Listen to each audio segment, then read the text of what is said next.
তো দেখেন ওস্তাদে বলছিলাম যে এখানে মাছ ছটফট করতেছে, এই মাছগুলো পানিতে ছেড়ে দেয়।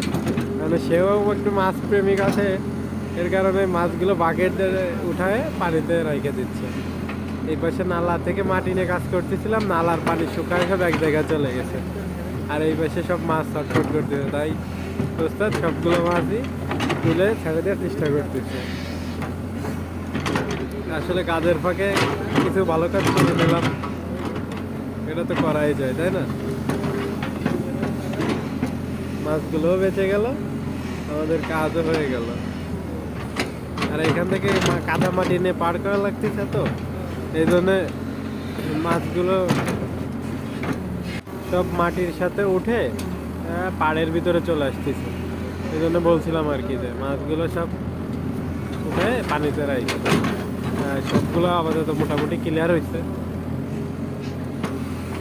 নাই দেখার মতো আর এখানে মাছ নাই।